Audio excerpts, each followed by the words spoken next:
सिन्नरमधल्या आशापूर टेंभुरवाडी गावात काही महिन्यांपूर्वी उन्हाळ वारा भलत्याच दिशेने वाहत होता. गावातली एखादी व्यक्ती जरी समोरून चालली ना, त्याच्याबद्दल लगेच कुणीतरी काहीतरी बोलायचं, वाकडंच बोलायचं त्याला, असं टोचून बोलल्या संग. आणि हाच वेळ आमचा असा कंटिन्यू निघून जायचा. याचा कुठं पाय अडवायचा, त्याचा कुठं अडवायचा, कोणाचे बोटं कुठं धरायचे, कुठं मोडायचे, हे आम्हाला चांगलं जमायचं.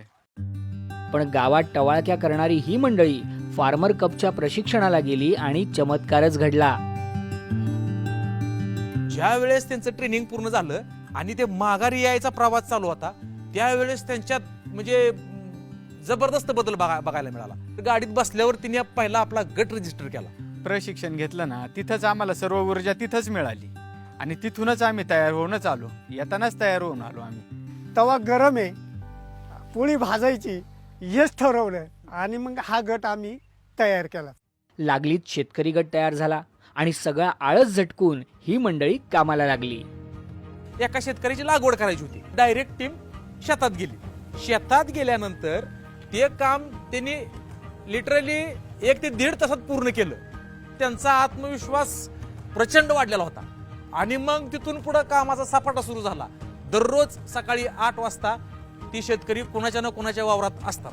मग हळूहळू ती सवय लागली आणि आमच्यातही परिवर्तन झालं का आम्ही जो सकाळचा वेळ जो गावात घालवायचं, तो वेळ न तिथं गावात न घालवता आम्ही मग सुरुवात जशी पहिल्या दिवशी केली तशीच शेवटपर्यंत करायची असं ठरलं.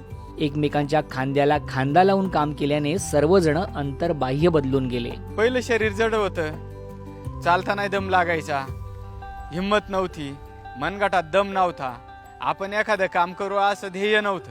आता अंग दुखत होतं पूर्वी बसून बसून, आता अंग दुखत नाही ना. आता सराव झाल्यामुळे काय होतं, एनर्जी उत्पन्न तयार होते. सकाळी उठलं का असं वाटतं कुठंतरी काम केलं पाहिजे.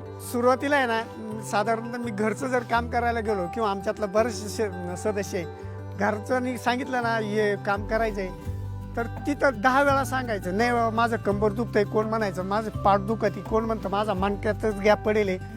घरच्यांना हेच उत्तर द्यायचं.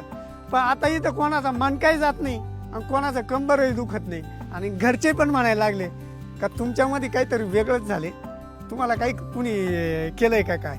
आशापूर टेंभुरवाडी गावातल्या उन्हाळ वाऱ्याला आता दिशा मिळाली आहे. या वाऱ्याचं तुफान व्हायला आता वेळ लागणार नाही.